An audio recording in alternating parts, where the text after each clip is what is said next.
Olá, boa tarde. Sejam todos muito bem-vindos à nossa live, mais uma live do Laboratório de Emergência Covid-19 Reconfigurando o Futuro.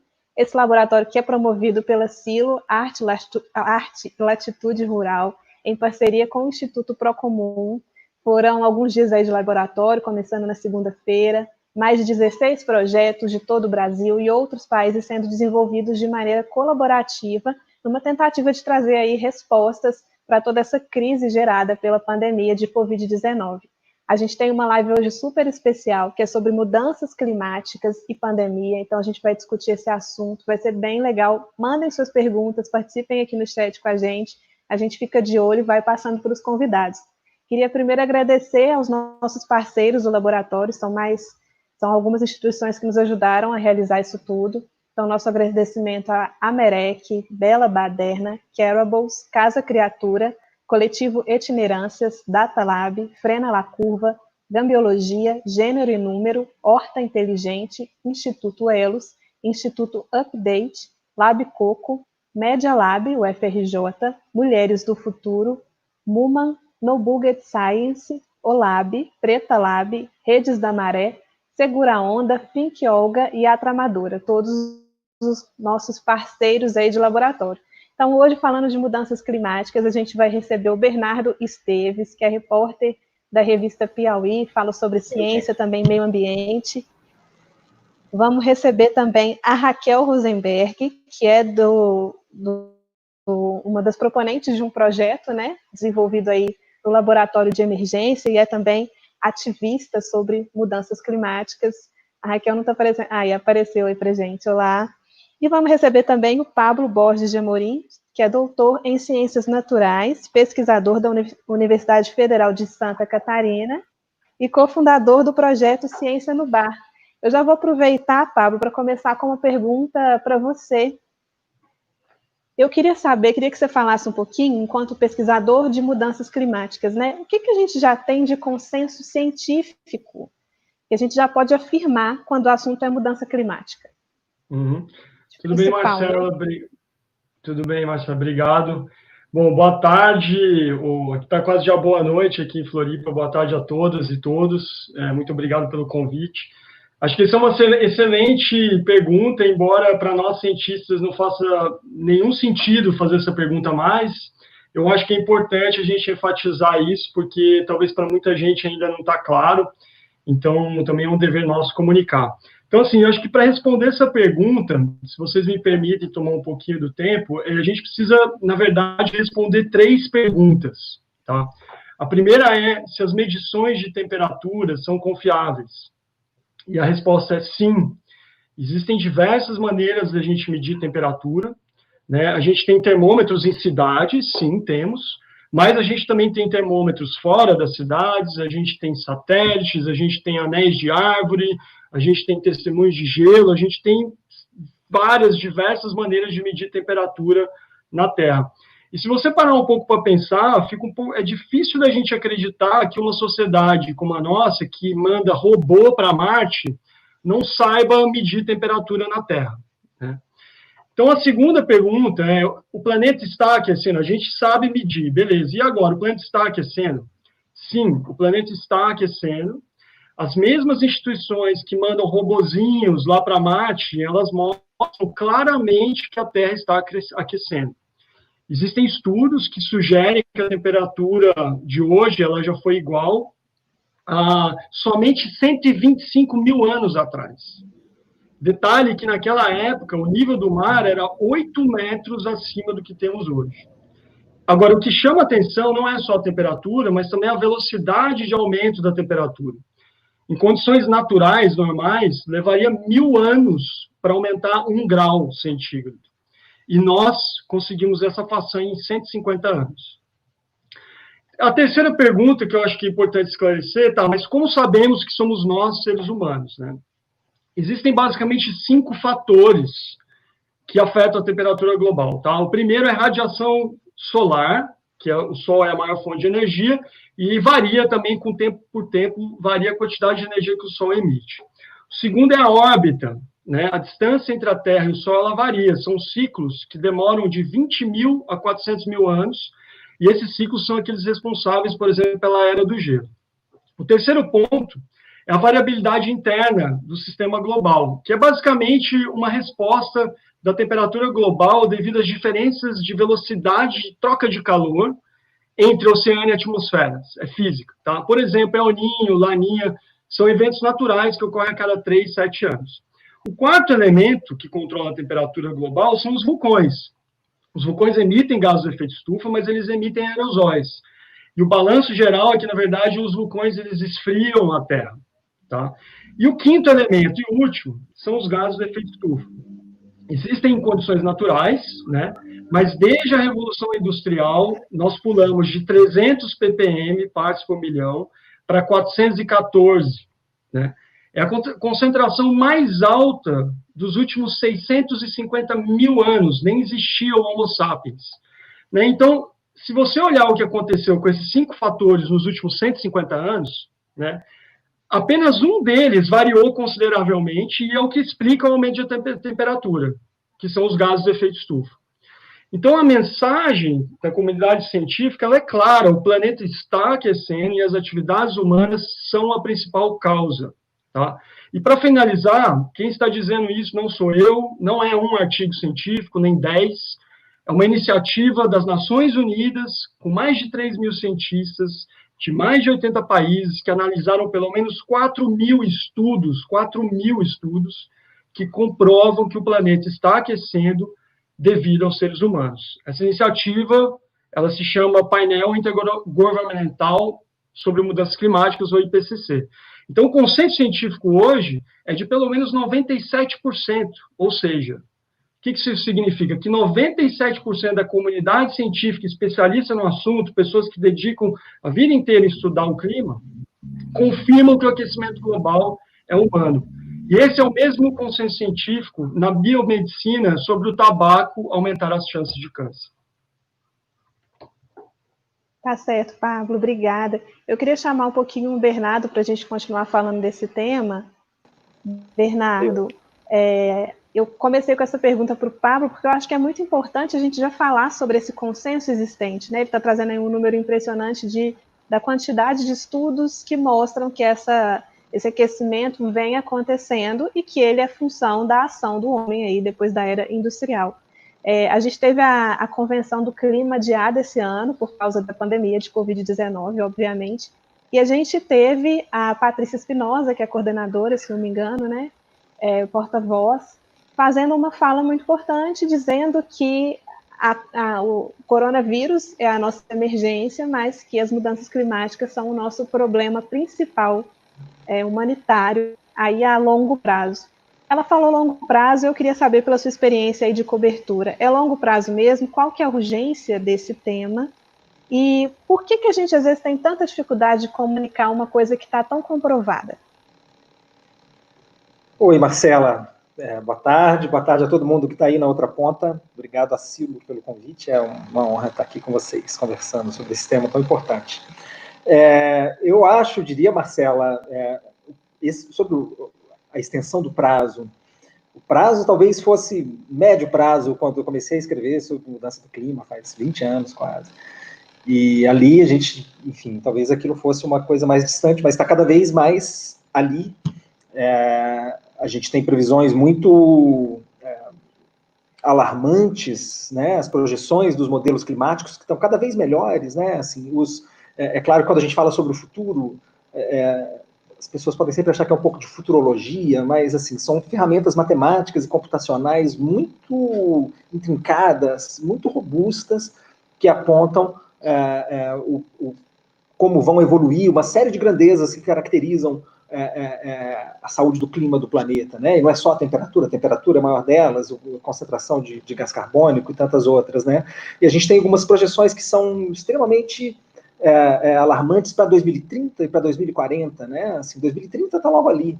2040, 2050, enfim, muitos dos que estão aqui assistindo vão estar vivos, e a gente já tem, por exemplo, se a trajetória, o Pablo falou do IPCC, um dos relatórios recentes do IPCC apontava que, por exemplo, os recifes de corais se a trajetória de emissão de gases do efeito estufa, que causam aquecimento global, né, o efeito estufa, esses gases vêm das atividades industriais, dos combustíveis, mas também do desmatamento. Quando a gente queima a floresta, a gente derruba a Amazônia e queima. Essas são, inclusive, as maiores fontes de emissão do Brasil, né? Então, assim, se a gente não frear, se as emissões continuarem nesse ritmo, a gente pode assistir à morte de até 90% dos corais até 2040. 2040, pensa, é daqui a 20 anos, né? Então, assim, houve um tempo, quando, sei lá, por exemplo, o IPCC lançou o relatório que rendeu a ele o Prêmio Nobel da Paz em 2007, né? Assim, esse foi o quarto relatório de avaliação, eles são preparados atualmente o sexto. Esse relatório era de 2007, né? Portanto, assim, as previsões ainda eram um pouco mais longínquas. Agora elas estão ali, a gente precisa agir logo. Tem avaliações recentes que a gente tem poucos meses para começar a agir, enfim, realmente. E por que a dificuldade da comunicação, no meu entender, primeiro vem da segunda parte da sua pergunta, né? Eu entendo, em parte, comunicar é tão difícil porque a gente tem forças contrárias poderosas atuando no sentido contrário, no sentido de promover a dúvida, no sentido de... Isso é algo que a gente importou um pouco dos Estados Unidos, do Reino Unido, da Austrália, enfim, alguns países industriais onde lobbies ligados à indústria da energia fóssil, que é a principal responsável histórica pelas emissões globais de gases de efeito estufa, enfim, são talvez não a principal, mas um dos grandes poluentes, um dos grandes emissores de gases de efeito estufa, né? Eles têm relatórios que mostram que empresas como a Shell, por exemplo, há décadas sabia do potencial da atividade petroleira para o aquecimento global e agiu externamente no sentido de abafar esses resultados e promover a dúvida, promover que havia um debate científico legítimo, né? Então essas forças, de alguma maneira, obstruem o trabalho de quem está querendo comunicar a ciência do clima e as previsões alarmantes, né, que ela apresenta. E eu acho que um outro fator que está por trás da dificuldade da gente comunicar é porque o que a gente pede para as pessoas, o que a gente pede para os governos, o que a gente pede para a iniciativa privada, é uma mudança muito radical no jeito da gente viver, sabe? A gente precisa repensar o jeito de produzir, o jeito de consumir, o jeito de nos mover, de nos transportar, enfim, o que se pede, se a gente quiser ter um nível de vida com grau de conforto térmico e tantas outras consequências, né? Não é só uma questão de conforto térmico, longe disso, os impactos sociais para a saúde, demográficos, enfim, são inúmeros. Mas o que a gente pede é uma mudança muito radical no modo de vida das pessoas, né? Enfim, a gente tinha que estar pensando isso já, isso tinha que estar em pauta para as eleições desse ano, tinha que estar em pauta para as eleições de 2022, enfim, isso tudo, acho que assusta, essa perspectiva pode assustar tanto as pessoas que, enfim, como as consequências, claro, agora cada vez mais a gente vê eventos intensos, frequentes, então isso está fazendo cada vez mais parte da vida das pessoas, mas como alguns desses efeitos são isso, para 2030, tudo bem, 10 anos, a escala dos mandatos é 4 em 4 anos, então, enfim, o timing da política é muito diferente do timing do planeta, e a urgência que a gente já teve folga para lidar com esse problema, infelizmente não tem mais, tem que agir logo. Tá certo, Bernardo, obrigada. Aproveitando, eu queria chamar a Raquel, então. Raquel, que está com a gente aí na live. Raquel, a gente está falando, então, de uma situação, como o Bernardo bem colocou aí, urgente.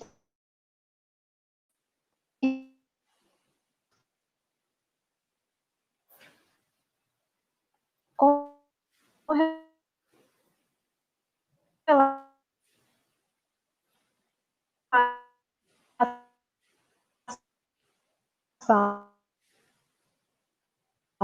a checar se a Raquel já uma conexão um pouquinho mais lenta, mas a gente vai chamar de novo, então. Caiu Oi, Raquel. Eu não escutei a sua pergunta. Se repete, por favor, Marcela. Claro, sem problema. Eu estava comentando que o Bernardo aí está falando de uma emergência na discussão das mudanças climáticas, né? Isso é uma pauta urgente, mas que a gente não vê sendo encarada como urgente. E, por outro lado, a pandemia mostrou que tem hora que a gente tem que agir com urgência, né? O projeto que você propôs para a Silo, fala um pouquinho para a gente, vocês já tinham começado uma proposta nesse sentido, e vocês estão trabalhando justamente com essa noção de que a gente não quer voltar para o antigo normal, não é isso? Exatamente. Bom, primeiro agradecer também o convite e obrigada, Marcela, por estar aqui fazendo essa mediação. Sempre super importante a gente estar discutindo esse assunto. Inclusive, a gente tem usado o termo crise climática ou emergência climática, ao invés de mudança climática, para trazer justamente essa urgência para perto das pessoas, né? Porque a gente precisa urgentemente mudar, como o Bernardo estava falando, o nosso estilo de vida, a mentalidade das pessoas, como elas enxergam a relação com o planeta. Então, para mim, como ativista climática, eu já participei de algumas conferências da ONU, acompanho muito de perto essa pauta há algum tempo, e há 2 anos eu me mudei para a Amazônia, entendendo que a Amazônia é o centro do mundo, é lá que a gente tem que estar, para estar lutando e realmente liderando esse caminho que a gente precisa de transformação por conta da emergência climática. Então, a gente fala até de ativismo por justiça climática, porque a gente não pode separar a parte social da questão climática e de toda essa questão científica que o Pablo apresentou aí no começo, né?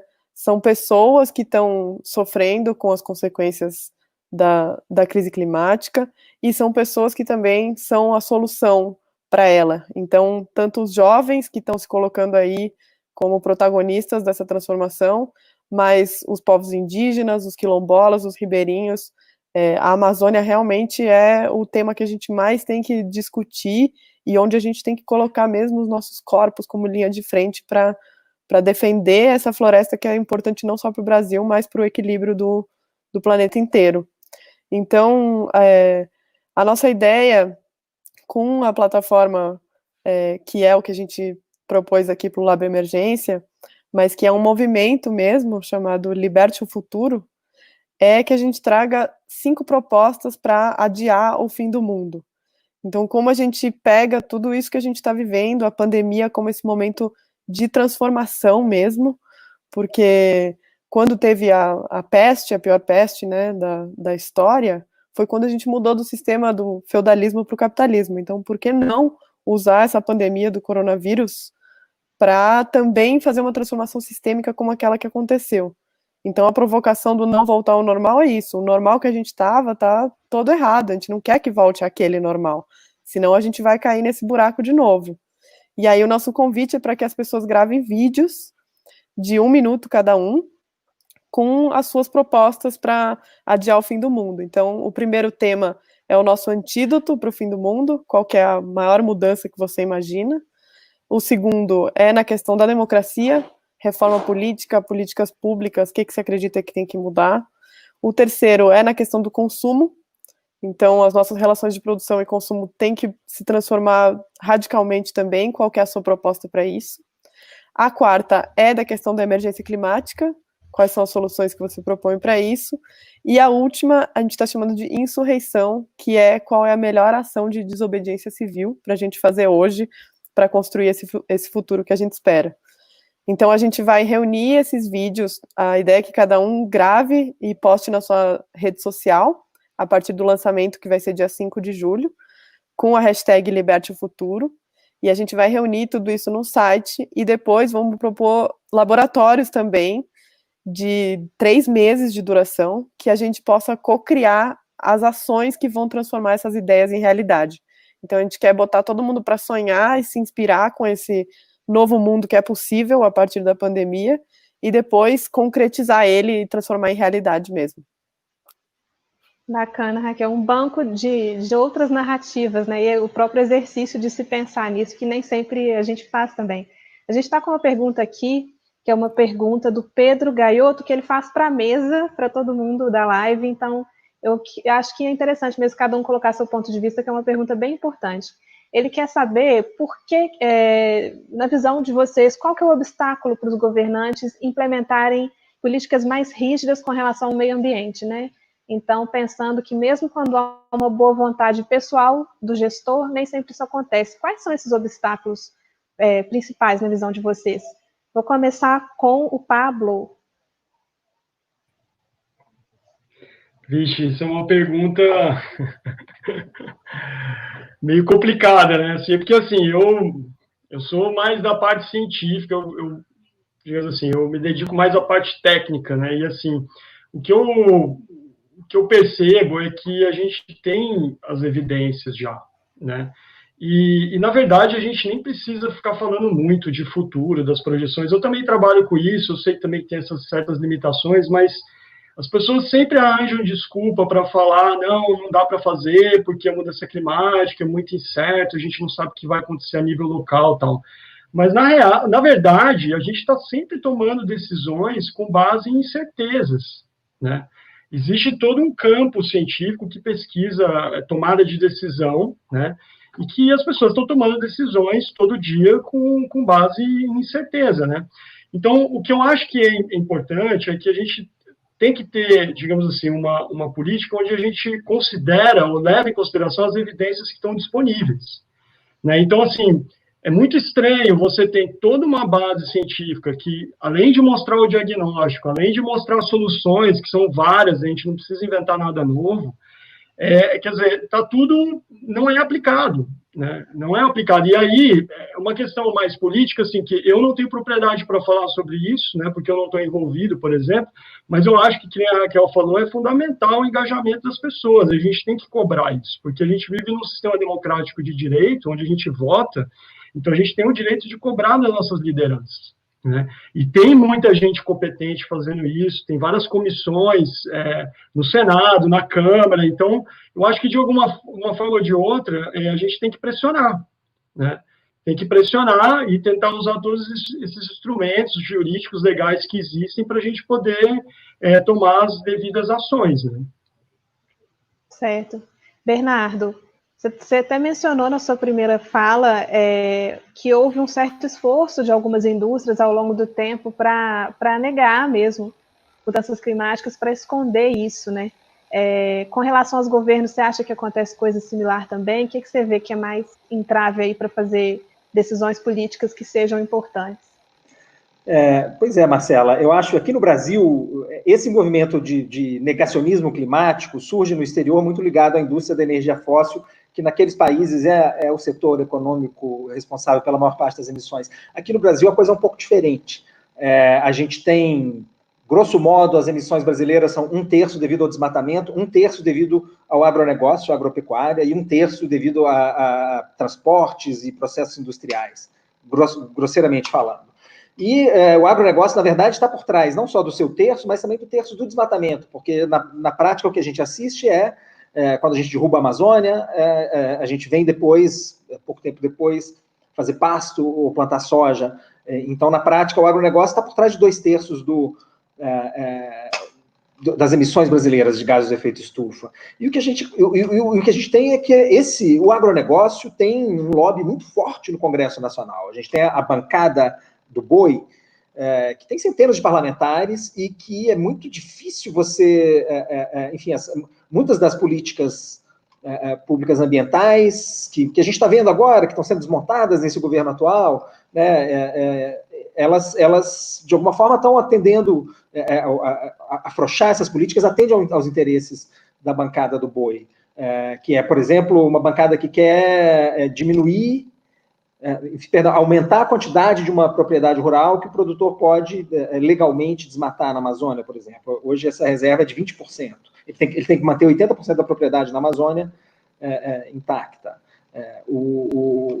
Há tentativas no Congresso de se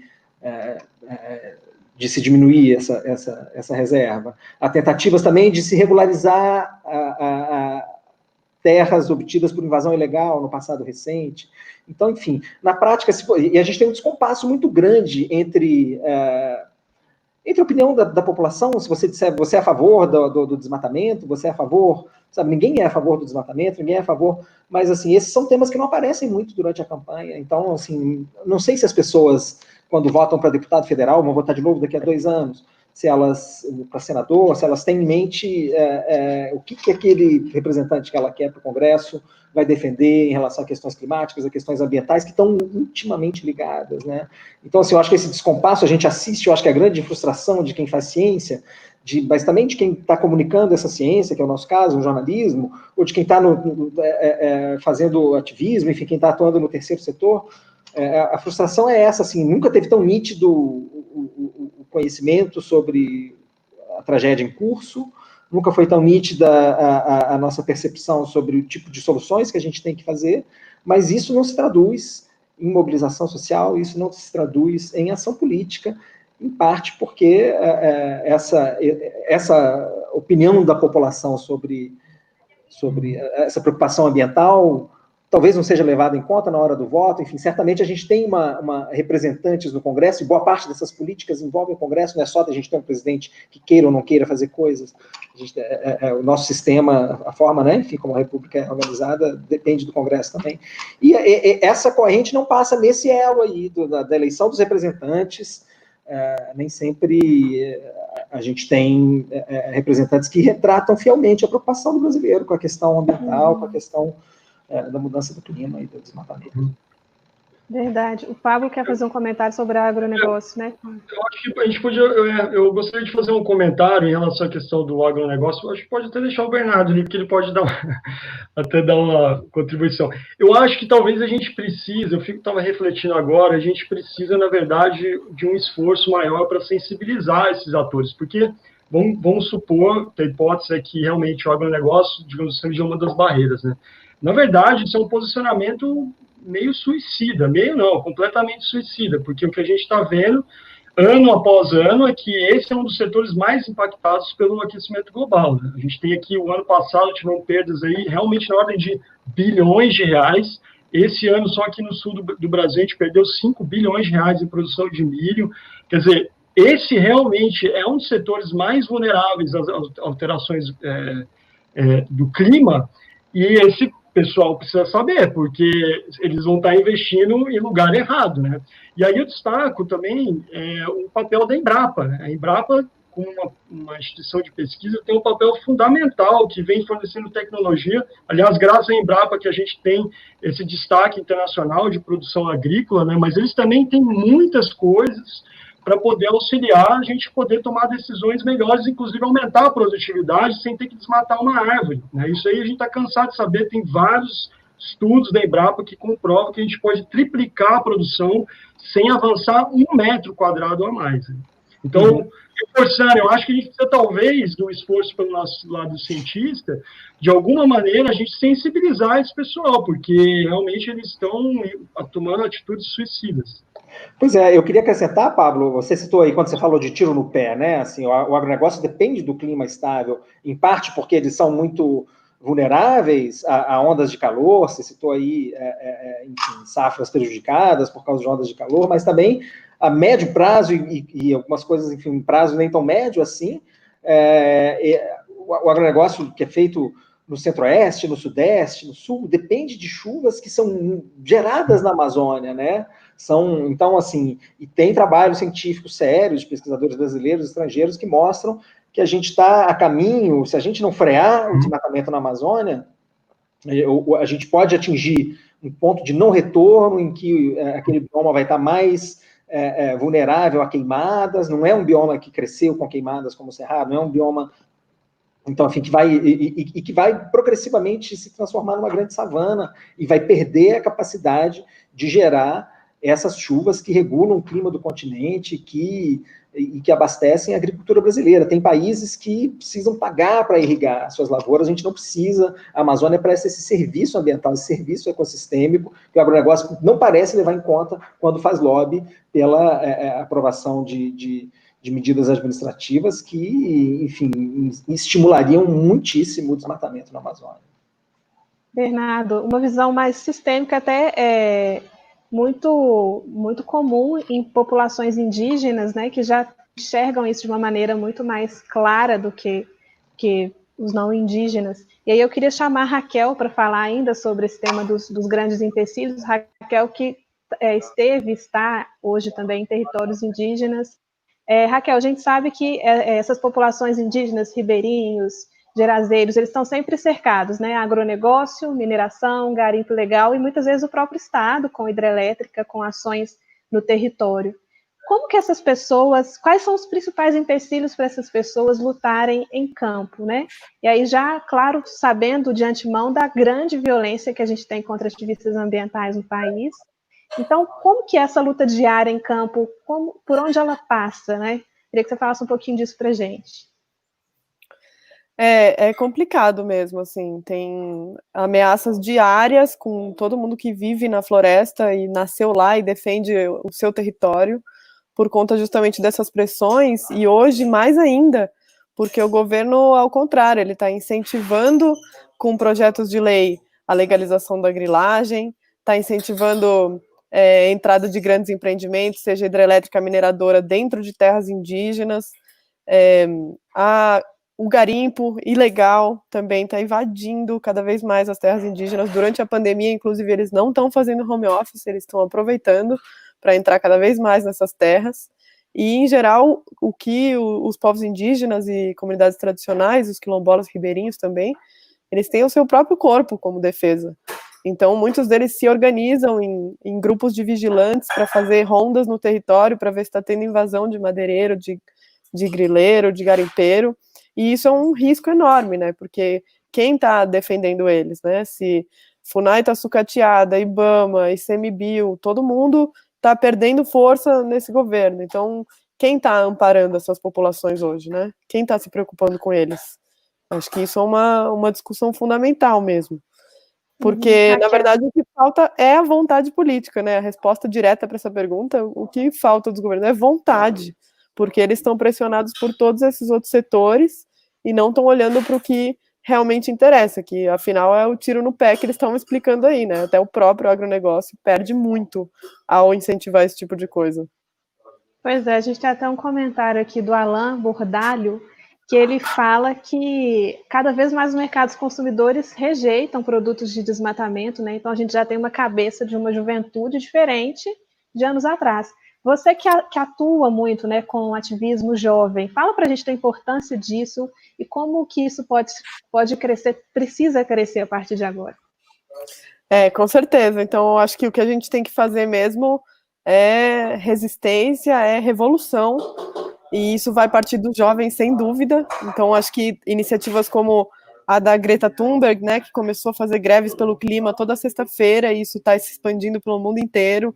A gente começar a pensar em boicotes, ocupações, encontros, como alguns que rolaram, enfim, em outras partes do mundo, para trazer isso para a Amazônia, como o Standing Rock, que aconteceu lá nos Estados Unidos para impedir a construção de um pipeline, né, de um tubo, e eles conseguiram, porque foi mais de 1.000 pessoas do mundo inteiro lá, se juntaram para impedir que aquilo acontecesse. A gente precisa começar a fazer isso aqui no Brasil, a gente tem que levantar e bater no peito, entender que é a nossa geração. Se a gente não fizer isso, a gente não tem outro tempo. Então, acho que o incentivo é isso, para todo mundo começar a pensar suas ações de desobediência civil, começar a se organizar mesmo. Eu sou cofundadora de uma rede de jovens chamada Engaja Mundo. Inclusive, é totalmente aberta, é só se inscrever pelo site, os jovens que estão aí assistindo. E a gente está organizado em núcleos espalhados pelo Brasil inteiro, e cada núcleo tem autonomia para fazer suas ações de ativismo, para chamar sua mobilização, formar outros jovens para também terem ferramentas para isso. E é justamente esse trabalho que eu tenho feito lá na Amazônia. Então, se a gente fortalece os jovens indígenas, ribeirinhos, quilombolas, com essas novas ferramentas de ativismo, eles, com a luta deles e com toda a propriedade que eles têm de defender o seu próprio território, somados com essas novas ferramentas, tecnologias e coisas que a gente tem aí disponíveis, eles são os nossos líderes. A gente vai ser guiado por eles para construir esse futuro que a gente espera. Beleza, obrigada. Aproveitando a brecha, eu vou fazer uma pergunta que já chegou há mais tempo da Natália Amarinho. Eu queria que o Pablo me ajudasse a responder isso. Pablo, a Natália está querendo saber se tem algum otimismo, se tem algum cenário otimista com relação a isso tudo, que a gente pode se apegar a ele. Olha, eu acho que cenário otimista é sempre bom, né? Principalmente para pessoas jovens. Talvez eu nem tanto mais jovem assim, mas a gente precisa de otimismo, né? Eu vejo uma luz no fim do túnel, principalmente quando eu volto para aquela ideia do robozinho em Marte, né? Não pode ser que a gente tenha uma sociedade que tem tecnologia e conhecimento suficiente para mandar para robô para Marte, que não consegue resolver um problema de conflito de interesses na Amazônia, né? Quer dizer, e eles também são vítimas, né? Isso é eu acho que é uma boa discussão que a Raquel falou também, porque essas pessoas que estão minerando lá também são vítimas, né? E o que a gente vai fazer com eles, né?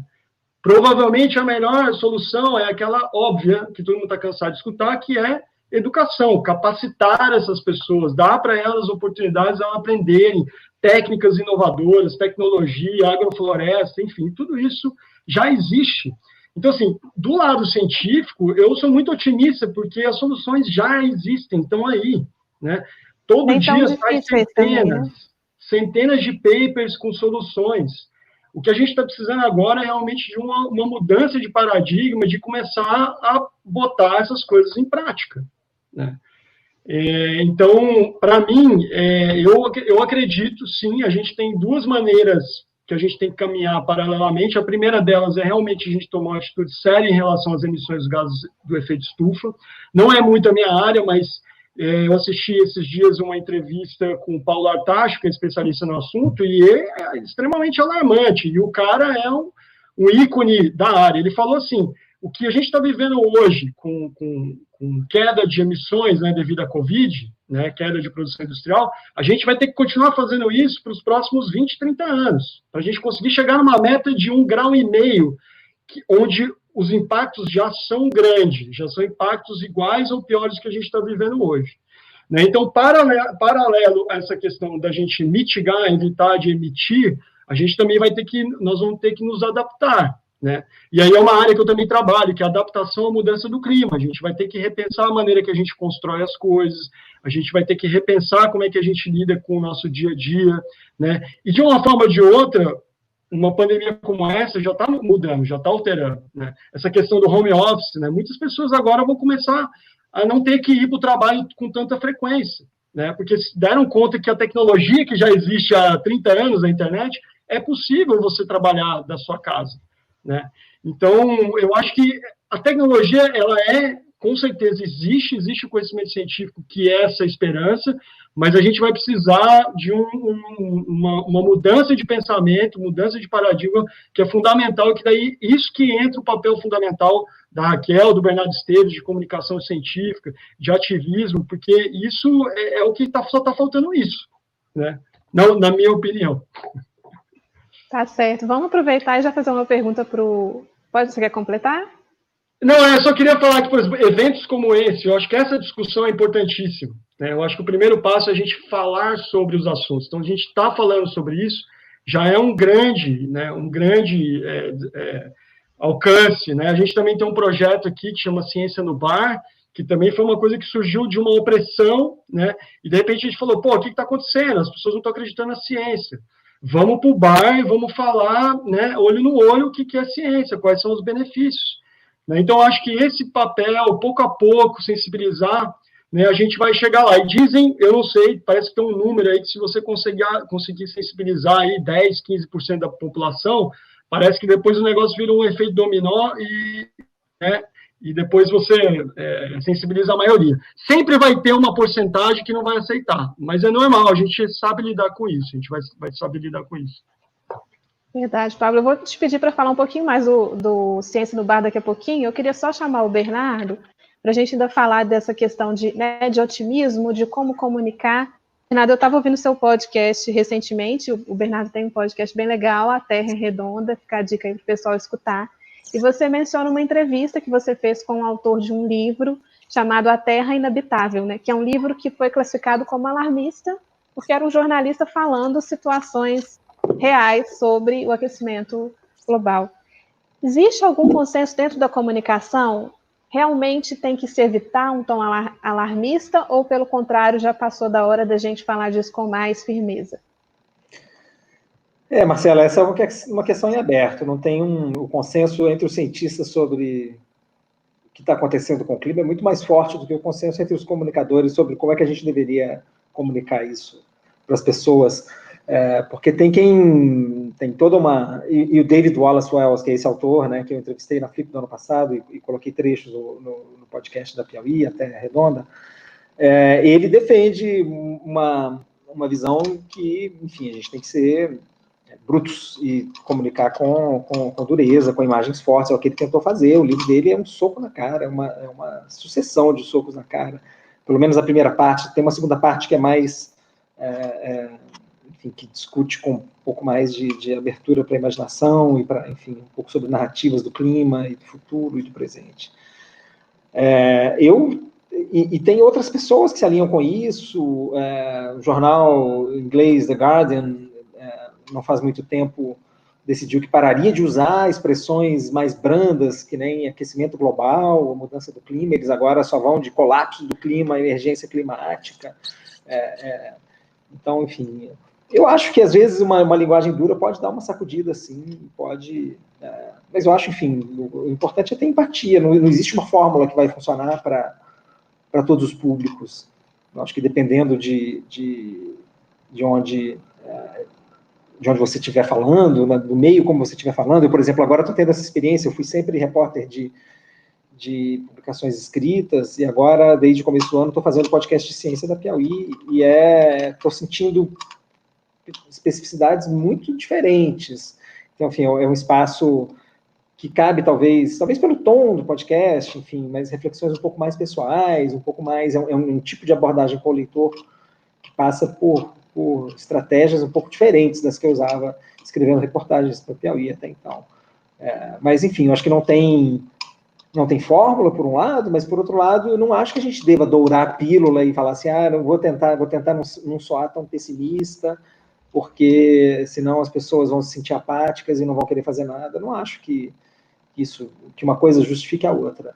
Então, eu acho que, enfim, quando tem que ser duro, e eu acho que, enfim, tem coisas muito preocupantes, e a gente deveria estar preocupado, deveria estar pensando nelas, falando delas, e, acima de tudo, insisto nisso, votar pensando nelas. Certo, Bernardo. Vou voltar com o Pablo, então, para ele falar um pouquinho desse projeto dele, que é um projeto de divulgação científica, o Ciência no Bar. Pablo, isso surgiu do incômodo, de uma situação pessoal que você teve aí na hora de falar de mudança climática, né? Conta essa história para a gente. Eu até estava vendo a Raquel, assim, eu me lembrei dessa história, foi interessante. Foi em outubro, tinha aquela greve pelo clima, né? Que teve uma greve global pelo clima. E eu postei num grupo aqui do bairro, chamando o pessoal, né, para ir e tal. E aí, de repente, quando eu olhei no meu WhatsApp lá, eu tinha sido expulso do grupo. E aí eu não entendi nada, e depois a pessoa que era responsável mandou uma mensagem, não, porque a gente não aceita conteúdo político e tal, posicionamento político. Aí eu falei, cara, como assim posicionamento político? Claro, é política, sim, é política, mas não é uma coisa partidária, né? Tudo é política na nossa vida. Se a gente vive entre seres humanos, numa sociedade, a gente tem que entender que política é uma ferramenta para isso, né? Mas, de qualquer forma, eu cheguei aqui, encontrei com meus amigos, o Bernardo, Carol, o Mário, né? Patrícia, a gente estava tomando um vinho e tal, a gente falou, cara, o que aconteceu? Que loucura, esse negacionismo. Vamos fazer um vídeo. A gente fez um vídeo, colocamos um vídeo, jogamos lá no grupo, através de um outro amigo, convidando, né, a essa coisa da empatia que o Bernardo falou, convidando as pessoas, falando, não, gente, mudança climática, quem quiser saber mais, vamos tomar um café, vamos tomar uma cerveja, vem aqui em casa. E aí a resposta foi imediata, uma galera começou, nossa, eu quero e tal. Aí a gente falou, pô, vamos fazer no bar, então, porque eram muitas pessoas. E aí a gente fez esse primeiro evento no bar, eu fui lá, fiz uma apresentação, pô, penei para fazer uma apresentação, porque eu queria fazer ela super simples, né? Para mim foi um grande desafio também. E no final foi excelente, vieram umas 30 pessoas, a gente conversou, conhecemos um monte de gente. E na hora, assim, várias pessoas, outros pesquisadores do bairro falaram, pô, eu também quero apresentar meu estudo e tal. E aí, de lá para cá, a gente já realizou pelo menos 12 eventos, a gente fez um sarau científico, com uma apresentação musical. Depois a gente veio a Covid, e aí a gente começou a fazer online, né? E a gente criou um canal no YouTube, Ciência no Bar, onde a cada 15 dias a gente convida pesquisadores de temas que estão assim na mídia, né? Temas calientes, E aí a gente faz uma entrevista tipo essa daqui com esses pesquisadores, né? Sempre com esse intuito de conectar o público, né, com os pesquisadores e também falando para os pesquisadores, olha, é um público leigo, vamos repensar, evitar jargão e tal. Mas, assim, uma situação de opressão, né, e que para a gente foi maravilhoso, assim. Hoje a gente dedica alguma partezinha do nosso tempo voluntário para isso, e é incrível, né? Ontem teve sobre morcegos, a gente aprende demais, né? E fora as pessoas que a gente conhece. Então, eu acho que esse movimento, usar a internet para conectar as pessoas, eu acho que é isso, né? Aquela coisa de ninguém solta a mão de ninguém, né? Numa pandemia é complicado, não pode, mas a internet, ela está dando essas ferramentas e a gente está aprendendo a lidar, mas eu acho que tem um potencial enorme e recomendo. Legal, Pablo, bacana. Raquel, queria falar com você um pouquinho agora, já pegando o gancho aí, sobre o projeto. Raquel, me escuta, será? Vamos ouvindo, checar sim. primeiro. Então, joia. Raquel, você citou aí que no projeto que vocês estão desenvolvendo, né, dessas narrativas, dessas provocações que as pessoas respondem, que estão aí sendo reunidas nessa plataforma desenvolvida no laboratório, vocês colocam uma questão que é a desobediência civil, que eu acho fundamental para a gente passar a discutir ações políticas que a gente pode fazer enquanto indivíduos para dar respostas para toda essa questão de mudanças climáticas e tudo mais. Queria que você falasse exemplos, né? A gente tem um exemplo clássico aqui que eu vou trazer, que eu acho muito importante falar, do Chico Mendes, que praticava desobediência civil com os empates, que era nada mais do que ir para os lugares que estavam sendo ameaçados e ficar lá, ocupando com os corpos aqueles lugares, né? Então, eu queria que você desse exemplos de desobediência civil que você já participou, já presenciou. Tem várias possibilidades, né? A gente até trabalha essa questão da ação política, do que é fazer política, de outra forma, né? Entendendo que todas as nossas ações são políticas. Se a gente sai de casa e a gente decide ir de bicicleta ou de carro, é uma ação política. Então, a desobediência civil, ela é o ápice, mas tem vários degraus antes disso, assim, desde entender que a política não é só você votar consciente, é você estar o tempo inteiro entendendo quais são as posições que a pessoa que você votou tá tomando, pressionar, ligar. Hoje a gente tem canal direto com os decisores, seja deputados, senadores, ministros, então a gente também usa muito esses canais e esses espaços. Então, pode ser ocupações, tem muita gente que usa uma técnica de se acorrentar na porta de um lugar e não sair de lá até que seja escutado ou que consiga o que está pedindo.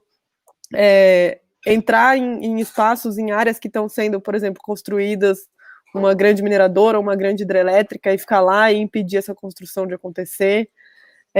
A gente no Engaja pratica muito ações usando o lúdico, né? Como a gente constrange principalmente os decisores com as medidas que eles estão tomando. Então, um exemplo dessas foi, vou falar uma que eu fiz, né? Foi em 2015 com a ministra Isabela Teixeira, na época, que era do governo do Lula, desculpa, da Dilma, e a gente estava lá na COP21, na Conferência de Clima da ONU, e ela estava assinando um compromisso para acabar com o desmatamento ilegal nos estados do Mato Grosso e mais algum em 5 anos. E ela estava fazendo uma cerimônia na embaixada para assinar esse compromisso de acabar com o desmatamento ilegal em 5 anos. A gente falou, cara, muito cara de pau ela querer assinar um compromisso de acabar com algo que está na lei que não é para acontecer agora, só daqui 5 anos. E aí a gente fez um troféu cara de pau para Isabela Teixeira e entregamos para ela, ó, muito cara de pau, a senhora está colocando isso. E aí, enfim, bombou na mídia isso e deu espaço para a gente poder falar e pressionou e mexeu com todas as estruturas ali do gabinete. Então, esse tipo de provocação também direta com o tomador de decisão, a gente trabalha muito, faz muito. Então, é isso, né? Tem outros exemplos desse tipo, da Motosserra de Ouro, que foi entregue pela Soninha Guajajara para Cátia Abreu. Enfim, a gente daí pode ir para todas as possibilidades. Tá certo. Inclusive, a gente tem outro exemplo que eu lembrei agora, a Tuíra Caiapó, indígena, anos atrás, colocando uma faca aí numa autoridade que estava querendo usar o território deles, né, para obras, enfim. E outro exemplo que eu lembrei é a primeira, né? É a primeira a primeira Exato. a fazer algo do tipo. Maravilhosa. Inclusive, a greve dos estudantes também a gente considera uma desobediência civil, né? Com certeza, greve, manifestação de rua, que é o que está todo mundo acostumado também, fazer grafite ou lambe-lambe, que a gente chama, que são esses posters que você cola nos muros pelas cidades, tudo isso são ações de desobediência civil que são simples e fáceis que a gente pode começar a fazer agora. Tá certo. Obrigada, Raquel. Bernardo, tem um comentário aqui, eu até perdi quem fez o comentário, mas eu estou me lembrando dele. Uma pessoa comenta que meio desesperançosa, assim, que depois da quarentena, da pandemia, as pessoas vão sair, vão consumir ainda mais desenfreadamente. Ontem a gente teve uma outra live aqui que trouxe a questão dos aparatos de proteção individual, né, sendo descartados à revelia aí, já chegando nos oceanos e tudo mais. Queria que você comentasse isso. A gente já tem a gente também viu durante a quarentena muita gente falando: o clima já melhorou, o ambiente já está melhor porque as pessoas estão em casa. A gente teve você acompanhou algum avanço científico nesse sentido? Alguma pesquisa relacionada a tudo isso, a esse impacto da pandemia nesse processo da mudança climática? Então, a gente tem que ter muito cuidado para colocar em contexto as notícias que estão surgindo nessa seara, Marcela. Primeiro, assim, porque tem muita gente... A economia parou, né? Assim, eu expliquei mais cedo, as emissões de gases do efeito estufa são muito ligadas à economia, né? Assim, a produção e consumo. Muito disso, por causa do distanciamento social... muitos setores da economia foram freados, e isso no mundo inteiro vai ter uma repercussão muito concreta nas emissões de cada país de gases do efeito estufa. Só que, também falei mais cedo dessa peculiaridade do perfil do Brasil na emissão de gases do efeito estufa. A gente emite mais por causa do desmatamento e da agropecuária. E o desmatamento, se a gente comparar números... de agosto de 2018 até abril de 2019, o mesmo período desse ano, a gente teve um aumento de 94% do desmatamento em relação ao ano passado, que foi um ano em que pela primeira vez a gente atingiu um desmatamento de 5 dígitos desde 2008. O desmatamento vem subindo de forma inconstante, mas tem tendência de subida desde 2012, quer dizer, não é uma coisa desse governo, mas nesse governo ele disparou. A gente voltou a atingir um patamar simbólico, e que tem um efeito psicológico, enfim, claramente o presidente está estimulando o crime ambiental, está hostilizando fiscais do IBAMA, fazendo discursos contra a indústria da multa, enfim, isso era todo um discurso que já estava na campanha dele, né? Ele se elegeu com essas bandeiras. Então, a gente, por causa desse aumento do desmatamento, a gente vai ter um aumento das nossas emissões num ano em que todo mundo recuou, né? Nesse sentido, ao menos para o resto do mundo, essa pandemia e esse período de isolamento está sendo uma espécie de ensaio de orquestra para a gente entender como é que pode ser um mundo possível em que a gente restringe alguns setores da economia, em que a gente, enfim, que a gente promove uma mudança profunda no nosso modelo de viver, no nosso modelo, né? Então, eu acho que isso tem sido muito falado nessas conversas sobre a pandemia, mas eu acho importante essa ideia, então, repito ela como outra roupagem aqui, mas que enfim, acho importante que a gente aproveite essa parada para refletir sobre em que bases a gente vai relançar a reabertura da economia, né? A gente está vendo que, enfim, com sacrifícios maiores ou menores, enfim, a gente dá conta de viver sem uma série de coisas. A gente precisa restringir uma série de outras coisas para a gente ter a vida que é compatível com o clima que não cause muito sofrimento em escala global para a humanidade. Então, a gente tem que aproveitar essa ocasião para pensar, enfim, se a gente não poderia relançar essa reabertura em outras bases. Eu acho que isso é o que a gente deveria fazer, não sou lá muito otimista de que é nesse trilho que a humanidade vai se lançar quando a pandemia acabar, infelizmente. Com certeza, até mesmo porque foi um evento que todo mundo sentiu na pele como é que estar refém de uma situação global, né, de uma situação tão grave, e acho que ninguém quer passar por coisas parecidas num futuro aí próximo. Eu queria perguntar para o Pablo agora uma questão com relação a pandemias e a mudanças climáticas, Pablo. A gente tem essa relação clara? Aquecimento global pode provocar mais pandemias?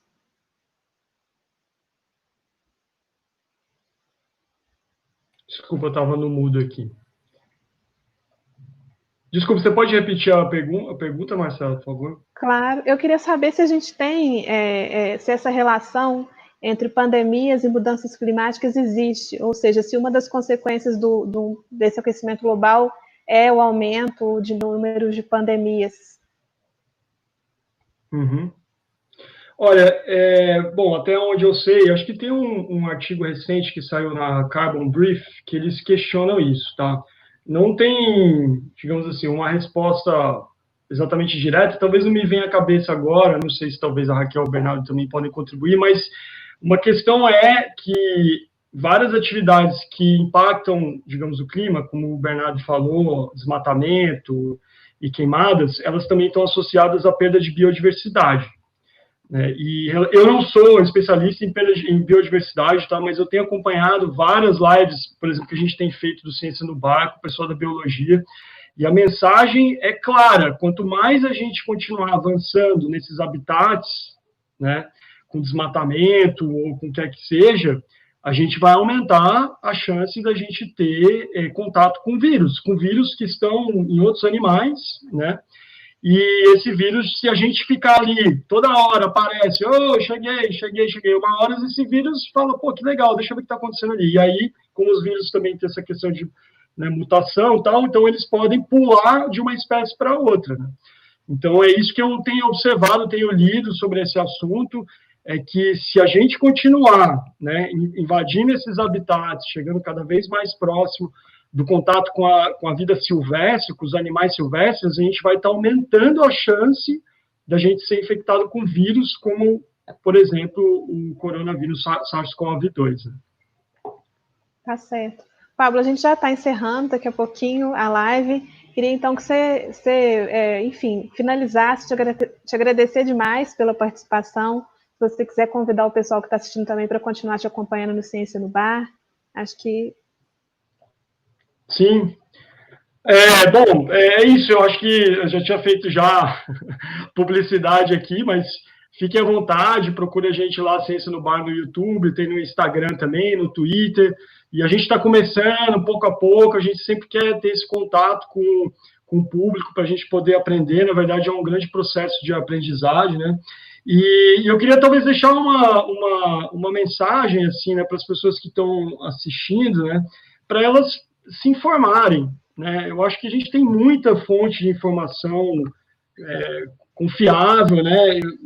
Grupo de WhatsApp não é dos mais confiáveis, né? Então, procura fontes, procura um jornal que é mais de esquerda, outro que é mais de direita, entendeu?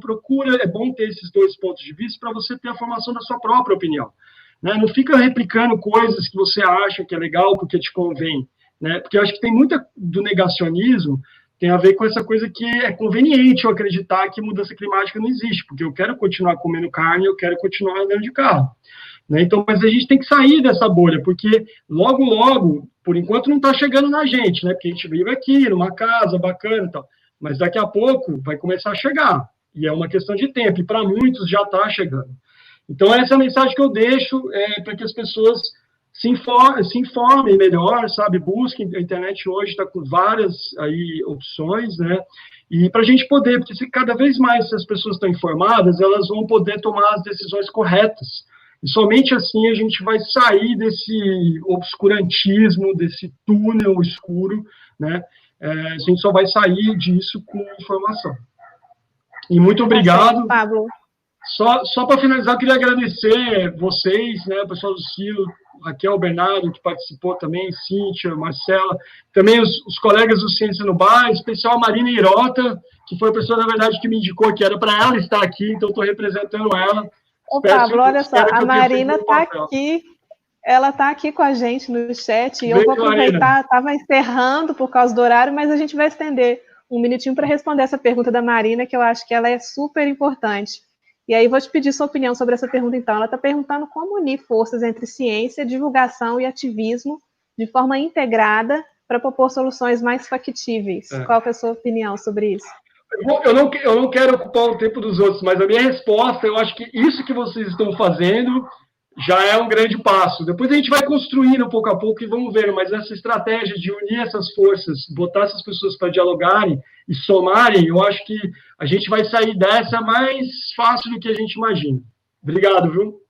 Obrigada, Pablo. Vou chamar a Raquel na sequência para ela também já responder essa pergunta que chegou para a gente. A Raquel, que está na linha de frente do ativismo. Raquel, como é que você acha que a gente consegue fazer para unir essas forças e fazer a coisa funcionar melhor? Eu acho que a resposta está na própria pergunta, né? Que é a gente unir forças. Acho que a gente está muito separado, assim, isso, a esquerda como um todo no Brasil, mas eu acho que a gente, enquanto ativista climático, com cientista, com comunicador, está cada um tentando fazer a sua e está na hora da gente se juntar mesmo. Então, até uma das propostas do nosso projeto, e aí aguardem aí o lançamento no dia 5 de julho, é que a gente propõe esses laboratórios para transformar as ações, as ideias em ações, né? Trazer para a realidade. Então, a gente pode ter grupos de laboratórios que unam comunicadores com cientistas, com ativistas, para a gente co-criar as ações, as soluções, as ações de desobediência civil e todas as coisas que a gente poderia fazer junto e ainda não estamos fazendo. Tá ótimo, Raquel. Lembrando que o projeto que a Raquel desenvolveu no laboratório este projeto faz parte de outras, está junto com outras iniciativas, né, outras iniciativas aí apoiadas pela Silo e pelo Instituto Procomum, e amanhã a gente vai ter o resultado desses projetos começando a aparecer, fica tudo no site, então acompanhem. Obrigada, Raquel. E queria chamar o Bernardo para a gente despedir também. Oi, oi. Bernardo, me escuta? Obrigada. Sim, estou aqui. Olha, Marcela, obrigado aí pelo convite, obrigado ao pessoal da Silo, sempre um prazer. Eu acho, assim, meus 2 centavos muito rápido sobre essa pergunta, que eu acho que é isso, é importante a gente falar, é importante a gente naturalizar esse tema. No episódio que eu fiz do A Terra Redonda sobre o colapso do clima, eu sublinhei essa mensagem, que a gente precisa falar, isso precisa virar tema de barra e precisa virar tema de, não só de voto, a Raquel lembrou muito bem, né? Não é só votar, a democracia é você também ficar em cima dos seus representantes. E transformar a pauta climática ela é tão grande que ela entra em todas as outras. Então é uma pauta urbana também. Esse ano a gente elege prefeitos, vereadores, e a gente precisa saber se as nossas cidades, a cidade que a gente vive, está preparada para um mundo com mais eventos climáticos extremos, para um mundo de clima mais hostil. E cabe a gente ficar em cima dos nossos gestores e falar disso. Eu acho que a solução passa por falar, então parabenizo a iniciativa dessa mesa. Enfim, essa mensagem tem que circular. E eventos como esse ajudam a isso. Obrigado pela oportunidade, um abraço grande, bom fim de semana para todo mundo. Obrigada, Bernardo, até porque o tema é grande, mas como o Bernardo colocou aí, a ação local é que começa a solução, né, Bernardo? Isso. Tá ótimo, obrigada pela participação. Gente, vamos encerrando então a live, foi ótimo. A gente queria aproveitar para registrar que todo esse laboratório acontece nesse contexto de pandemia, então são soluções que a gente está buscando de maneira coletiva, colaborativa, com projetos de ciência, de inovação, de educação, de tecnologia, nesse enfrentamento dessa pandemia que a gente vive hoje, registrando aqui.